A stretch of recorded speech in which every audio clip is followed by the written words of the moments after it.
Memories begin to fade. Experience drifts away. What drives you? Where does your soul lie? Time begins to meld together as ages come and go. Lordran, Drangleic, Lothric, these are just names. Just as ages shift, so does our perception of them, which is why I think it is wild to think that Dark Souls 2 is 10 years old now. Holy cow! Releasing in 2014, this is the second game in the Dark Souls series. Probably makes sense being called Dark Souls 2 then. There are also a lot of people that consider this to be the worst Souls game, and it is the black sheep of the family, but has it really earned that merit? And has time been kind to this game, or is it starting to show its age? So come with me and let's have a look at Dark Souls 2. Now, to talk about Dark Souls 2 is to reflect upon my own relationship with this game as it influences my perception of it. I played Dark Souls 1 and the Asylum Demon was fun and it was all good until I got to the Capra Demon. It was there that I rage quit. A few months later, I eventually came back to it after a friend kept telling me how amazing it was, and despite getting very angry at some parts, and Alondo, I grew to love this game and the world that it designed. And then Dark Souls 2 was announced and I was so excited and ready to get back into this world, but I didn't pick it up at launch because I had only just finished 1 and I wanted to take a break. A few months after release, I finally got it and I was so excited and I put it in and I started playing it and I almost immediately dropped it. Dark Souls 2 is a very different kind of game. But before we get to that, let's fast forward for a second. So Dark Souls 3 then came out and I heard it was similar to 1, so I ended up getting it and I loved it. And now From Software had me hooked, so when Bloodborne came out, I got that. And while the combat is not to my particular liking because it is way too fast, I did enjoy playing it. And to be transparent, I have yet to play Sekiro, Demon Souls, or Elden Ring yet, but they are in my backlog. I will get to them one day, okay? But let's go back to Dark Souls 2. What happened here? Well, the first thing is that this game was not on the cards originally, but due to the success of Dark Souls 1, they decided to make it, but they split their team up to work on Dark Souls 2 and Bloodborne at the same time. This created an opportunity for new people to work on the game, and it does show because there is a shift in design and it makes it stand out in both good and bad ways. But that wasn't the reason why I dropped it so fast. There were two major changes to this game that were made, and I think it was for the worst. The first is that they added a stat called adaptability, which is tied with another stat, agility. Basically, agility is how many invincibility frames you get when you're rolling and how fast you pull up your shield when blocking. When you start the game, both of these are utter dog shit. You have barely any iframes. I think it's like capped at 7 or something like that, and your shield up speed is molasses. It's like, oh my god, there's an enemy, it's going to attack me in 5 minutes. I better press the button to start bringing up my shield. Oh, nope, still too slow. Compare these systems to both 1 and 3, and it's literally worse. After coming from Dark Souls 1 and having that muscle memory ingrained into me, it was really hard to see my character get hit when I knew I should have blocked or I knew I could have dodged it, but I just didn't have the right adaptability and agility at the time. So somebody that has beaten the first game, got the platinum, went through the DLC, played it quite a lot. I got to 2 and I died so many times in the tutorial level. Oh my lord. So by the time I got to Hyde's Tower of Flame, which is like the first real area of the game, I gave up. I didn't get good. But I mentioned that there were two major changes. The second one is the punishment that you get for death. In all of the Souls games to date, death sends you back to the last checkpoint that you had, respawns most of the enemies that you had killed along the way, and you lose all of your currency in the game, in this case souls. Now this is a setback for sure, especially if you wait a long time between bonfires. It can be a bit demoralizing getting sent all that way back. And if you die again along the way, you lose all the souls that you had dropped on your first death. Even after finishing the game, losing souls kinda always feels bad. You never want to do it. And while that is common across all games, Dark Souls 2 implemented something a little bit different. Every time you die, your maximum health decreases. If you die enough times, it'll cap at 50% off your max health. So if you have 1,000 health, well, now you're playing with 500. As this is a Souls game, there is a high chance of death, and it is going to happen to you. This extra punishment though means that the next attempt through the level is actually harder because you have less health, so that means you're going to increase your chances of dying, which makes your health even lower. It baffles me that I would be punished so much after every death, making every run even harder. Now I do know that there is a ring that you can find early on that caps the loss of life to 25%, which is fantastic, but I didn't even get it on my original playthrough, even though I was in the right area, because I kept dying to the enemies on the way to the ring. The other thing is that you can always use a human effigy to restore your maximum health, but they are a rare-ish resource that you have to manage. So these two things don't really solve the problem of losing max health, they just sort of help it out, and they do make this game a lot more punishing because of it. So when I kept dying near the start of the game and I couldn't dodge or block for the life of me, and I lost half of my health because I died so many times, I was not having fun, so I dropped the game. So fast forward to the end of 2023, where I made a vow to finish Dark Souls 2 because I wanted to finish it before I played Elden Ring, and I just wanted to get through it. Despite owning it on PS3, I got the PS4 version called Scholar of the First Sin because it has all of the DLCs included and a whole bunch of other changes to enemies, items, and more, so I assumed it was the definitive way to play the game. Upon further research, that may or may not be the case, but we'll get to that soon. Dark Souls 2.0 started off the same. Bad blocking, lots of death, but this time I pushed through the pain and learned that improving agility would give me the playstyle that I was more accustomed to. It was slow to start, but it did get better, and I found a good shield and my sword was alright, and by the time I got to No Man's Wharf, I was having fun. At this point, it felt more like a Souls game again, and this level in particular has lots of paths, enemies, and different areas to explore, so I was just having fun. So I want to start with all of the great things about this game. The first is Majula, the hub area for the game. It is beautiful and iconic, and I love it. While Firelink is probably more iconic because it's the first game, Majula has all of the right ingredients. It has branching paths, NPCs, secrets, and that view. Oh, gorgeous. In fact, there are a few areas in this game with amazing visuals and visual storytelling, just like the first game. One example of this is at the top of the Forest of Giants, where you have to walk through this giant head, and I just love the fact that this big stone head is just like crumpled here, and instead of trying to move it or break it down, people just carved a hole through the middle in order to get through the other side. That's great. Then there is the first time that you see Drangleic Castle, and it gave me very similar vibes to Anor Londo, but it has this sleek black design, and it just looks like nothing else in the series. The same can be said with the Black Gulch, and its cool neon green highlights to some stuff. It just looks poisonous and disgusting. Each one of the DLC areas also has an incredibly great early impression with you, with fantastic views. Like, look at this one, you're climbing up a chain to go from one tower to another. Another positive for this game is that Dark Souls 2 has the best New Game Plus out of all of the Souls games, no lie. Each of the game's New Game Plus just increases the maximum health and attack of all of the enemies, making it a harder experience. But with Dark Souls 2, they added new enemies, they changed some of the things around, and they even made bosses a little bit harder with spawning in mechanics. They made the runs to the bosses sometimes a little bit harder. They made the intro area harder because why not? You're going to be a higher level when you go through it for a second time, so it makes sense to have some more enemies there. I really loved going through New Game Plus because it was almost a new experience and it kept me on my toes. It didn't feel boring like I had to rush through it because there were so many new things to see. Next up is the music. It's really good, with many songs feeling like they fit with the boss or the area. It's a little bit better than what 3 did, though honestly all of the Dark Souls games have fantastic music. Personally, I like the variety of weapons and armor on display here, when they changed things up with a lot of different movesets and even inserted a thing called power stancing where you can use 2 swords at the same time. For a lot of my run, I was using the Valangrian sword imbued with lightning, but then the damage started to dip, so I ended up changing it out. When I changed swords, it was a much slower fight, and it changed my playstyle in very unique ways in order to fit this new type of attack. One interesting thing about this game is how the stats for armor is used, and physical blocking is not as important as elemental, which means that you can actually wear kind of anything you want and it will be very similar, so it becomes more of a fashion show or picking things that you want to wear because they have some kind of passive buff, which is why I had this Jester hat on for the majority of the game, because it increased the drop rate of enemies.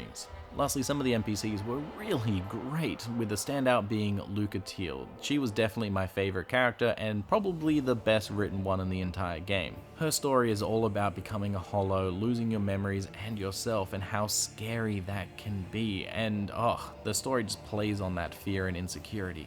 Another NPC that I kind of liked was Morland, the armor merchant, because as he gets richer, he becomes such an asshole. It's pretty funny. I also loved how Strayed talks, because he is doing the hammiest Shakespearean accent I can possibly imagine with the "cursed feeble one." It's so dumb, but it makes me laugh. Now, to be fair, some of the NPCs are forgettable, and some are just alright, but at least none of them were bad. Oh, and one is a cat! So that was the good things, and while I may sprinkle more of them throughout the rest of the review, it's time to talk about the problems that Dark Souls 2 has, and how it treats the player. When I said that some places look fantastic, I meant it. But there is a lot of boring looking places as well. There are so many hallways in this game with just plain and boring textures that look very similar to one another. This also leads to a major issue with the third DLC. Most of the level is frozen over, and you need to remember where these frozen paths are, because you can come back after the blizzard ends and now these paths are clear.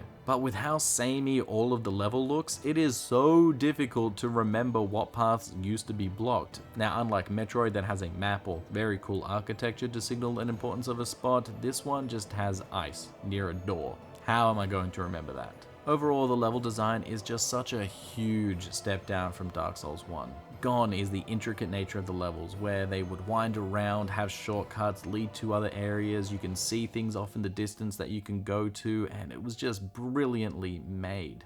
In this game, they all feel a bit more like levels, where you get to the end of one level and boom, there's the next one. A lot of the linking between the two kind of doesn't make sense, you just have to believe that it's the way it is. One caveat to this is that it makes progression through this game a little bit easier, because when you get to the end of one level, you just go to the next. So follow me through this. You travel through a forest, and then it becomes a toxic mine full of poison, and then it has this gorgeous giant windmill at the top. It's the biggest one you've ever seen, and when you get to the top of the windmill, there's a giant lava bowl behind it with a sunken castle. I mean, you can't even see it from the earthen peak, and you can see behind the windmill. It doesn't make any sense. Now, to be fair, the DLCs have a lot better level design, with that looping progression, different paths in all different areas, and it's a lot more fun to traverse, even if I didn't remember where all that ice was. And while I may not have liked the level design, my biggest annoyance in the game were the enemies, and just how many of them there are. I swear to you that each area has too many enemies, and it just does not feel fair, because they use ranged attacks and they swarm together to overwhelm, and some of them are off in the distance and you can't even see them. But sometimes it was fun and it did seem fair. Like when you're storming the top of Drangleian Castle and all of these knights come alive in order to stop you. It makes narrative sense. All of these knights have very simple attacks, they're not very fast, and you have such a big arena to fight them that it feels fun. Most of the time, however, it is not like this. There's just lots of enemies in crowded spaces, and one wrong move means that you get killed. This is commonly referred to as a gank squad in the community, and this game is full of them, so it makes it not very fun to play. This is particularly bad with some of the boss runs, like the run from the bonfire to the smelter demon in the Eye Keep just has so many enemies along the way, some of which have really long aggro ranges, and 3 of them have bows. It's just a lot to get through, and it really punishes you for not taking your time, so if you just want to rush through to the boss, you cannot do that.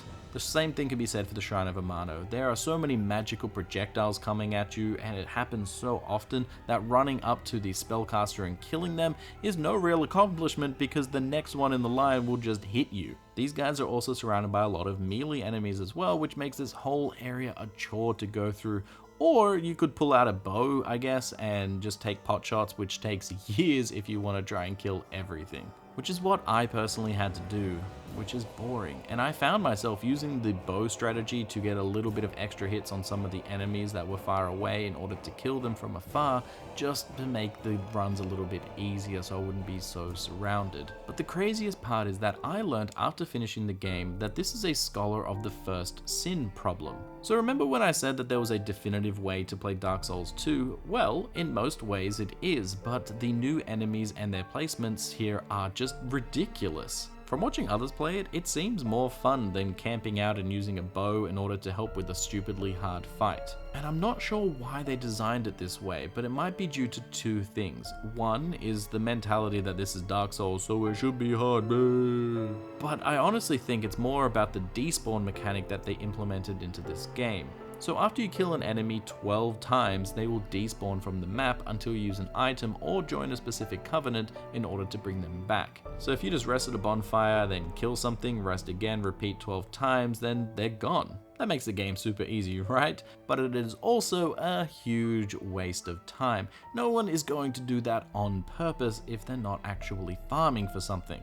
Otherwise, the only way that you're going to despawn anything is with a lot of deaths, and you better be good enough to at least kill the enemy before you die, because otherwise you're not making the game any easier. And this all brings us to one of the biggest parts of any Dark Souls game, the bosses. And I can honestly say that most of them are kind of meh.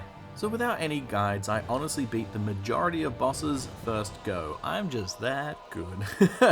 No, it's not a brag, it's just because most of them are very easy. A lot of these guys have simple moves, predictable actions, and easy to dodge attacks, when you have the right amount of iframes, of course. Also, a lot of the bosses are kind of just people in armor, making a lot of them feel kind of similar. The worst part about these bosses were the hitboxes though, and I swear so many times I would dodge an attack only to get hit.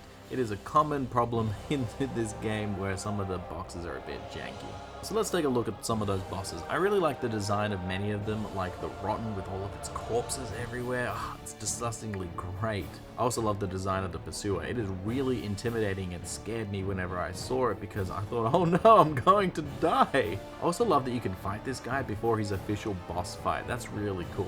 The Smelter Demon has a fantastic design, and I love how the flame that he has grows brighter and brighter as the fight goes on, and it's cool. But aside from Vestalton, maybe the Dark Lurker, all of the bosses in the base game are pretty boring. Some have interesting mechanics, like the Looking Glass Knight can summon other people into the boss fight, which is really cool, but the fight itself isn't very entertaining.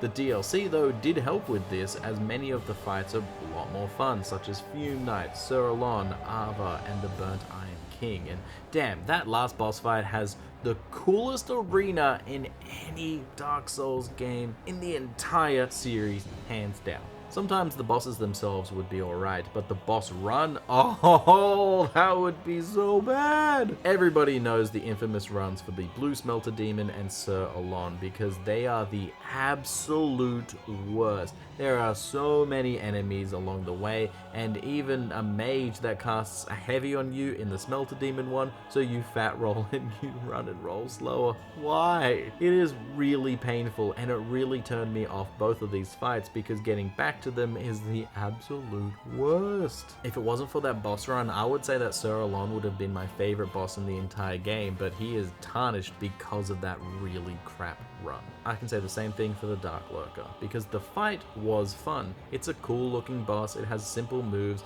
but after a certain amount of time, or after it loses half of its health, it splits into two, and you have to deal with two of them at the same time. I loved it. It was a fun, escalating fight with interesting mechanics, but I would rate this a 1 out of 10 because the boss run back to it is the worst. In order to get a shot at fighting the Dark Lurker, you need to find Dark Diver Grandel in 3 hidden locations throughout the game and talk to him. After the 3rd time, you can join his covenant and go back to those locations in order to offer him a human effigy to unlock a special mini dungeon crawling with very hard to kill phantoms.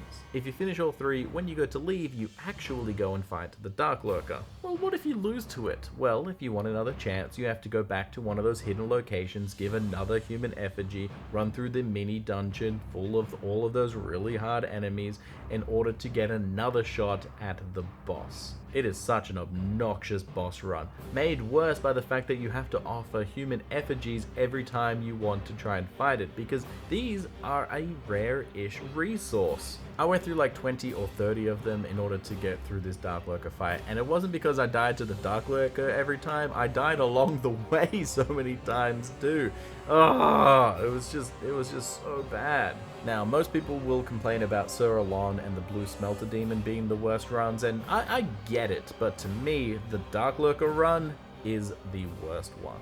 It's funny, the game goes out of its way at times to punish you as if the idea of get good was ingrained in the design team, so they made some poor choices that make the game less fun. Then for some reason FromSoft doubled down on this with Scholar, increasing the overall difficulty of the game with many unfair gank enemies that just rush out and swarm you. But even with all of that, I honestly did have fun playing this game. I used a guide for some of the levels so I could make sure I was getting all of the achievements, but I never looked up a boss strategy until after I had defeated them on my own. But with how easy some of the bosses were, this was not a hard rule to enforce, as I beat many on my first go. The world of Drangleic and its inhabitants are far more deadly and scary than the bosses, which is almost the opposite of the first and third game in my opinion. So far, Majula is my favorite hub area in all of the Souls series so far, and Lucatil is one of my favorite characters as well. There is so much potential here, but due to some development issues behind the scenes, I think it missed the mark on being great. By rushing the level design, you get nonsensical areas with less polish, and I am not alone with these sentiments either.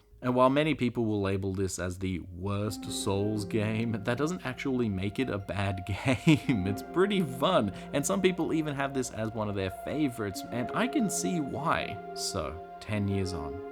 Dark Souls 2 was an important step in FromSoft's career, where some elements like dual-wielding bosses first made their appearance here. It just has some pains with the unfair nature of enemy placement and some of the boss runs being pretty ridiculous. The main problem that I have is that Scholar of the First Sin is the easiest way to play this game because it's on PS4 and it has all the DLC included, but it may not be the definitive way to play the game due to its unfair nature. Sure, the game being harder and you need to get good, but that doesn't make it fun, which is a major element when you're playing a game. It also doesn't help that every time you die, you lose a chunk of your max health, which further demoralizes you from playing. But if you are a fan of the Souls formula, then you should probably play Dark Souls 2, especially the DLCs. They're pretty great. But you should probably use a guide for the third one because there's no way you're going to remember all that ice. And if you do, congrats to you. So what did you think about Dark Souls 2? Did you like it? Did you hate it? Did you play the vanilla version or Scholar of the First Sin? And what did you think between the two? Like I said, Sir Alon would have been my favorite boss, but his run is so bad that I'm actually going to say Fume Knight, which is a very common answer as well. It's just a really fun fight, and the boss run is barely there, so that makes it fantastic. Also, don't forget to like and subscribe, and I'll see you guys next time. Bye!